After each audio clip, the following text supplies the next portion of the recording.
장외주식, 물음표로 시작하는 장기투자, 장물시장입니다. 오늘은 비상장 주식을 거래하는 방법에 대해서 얘기해 보겠습니다.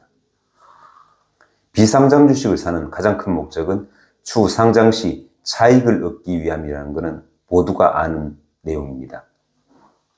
이런 주식이 매매되는 대표적인 시장으로는 38커뮤니케이션과 피스탁을 꼽을 수 있습니다. 매도 매수 주문을 올려놓고 서로 흥정해서 거래하는 호가 사이트입니다. 증권사와 연계되어 운영되는 거래 앱도 있습니다. 증권 플러스 비상장, 서울거래 비상장이 그런 곳입니다. 금융투자협회가 운영하는 KOTC 시장은 민간 플랫폼이면서도 공신력을 인정받는 곳입니다. 혁신적인 기술이나 시장에서 대박을 친 제품을 생산하는 기업이 있다고 칩시다. 미래를 위해 이 기업에 투자하고 싶은 마음이 들 수 있겠죠. 이런 경우 어떤 시장을 선택하는 것이 적절할까요? 제가 투자한다고 생각하고서 얘기해 보겠습니다. 자금 규모에 따라 선택하는 시장이 달라질 걸로 보입니다. 가용할 수 있는 자금이 10억 원 정도 된다. 이럴 경우라면 저는 회사에 직접 컨택하겠습니다. 유상증자나 회사가 보유한 주식을 넘겨받는 안을 제안할 겁니다. 몇 천만 원 또는 1억 원 미만이라면 어떻게 할까요?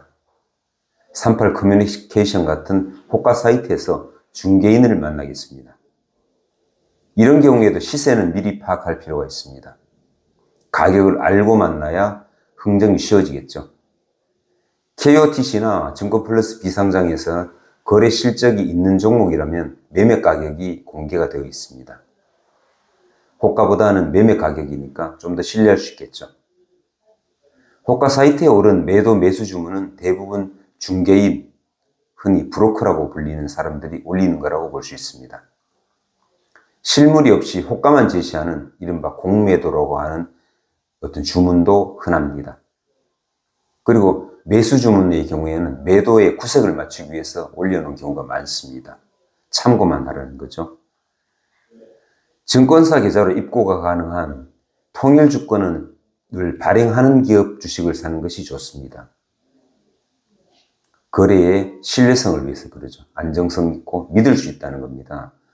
물론 서류로 명의를 개서해 소유권을 인정받는 방법도 있습니다. 주식을 양도받아서.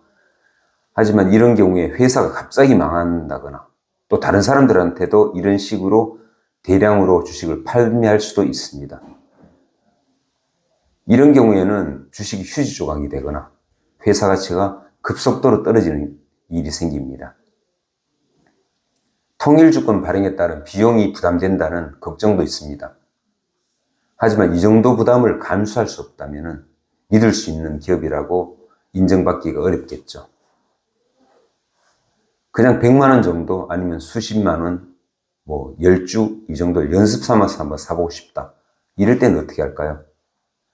그때 적합한 시장이 증권 플러스 비상장이나 서울거래 비상장 아니면 KOTC 시장입니다.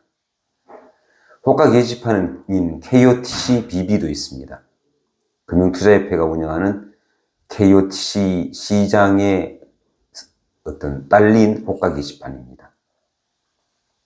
원하는 가격을 내놓고 기다리면서 흥정할 수도 있고요. 바로 거래할 수도 있습니다.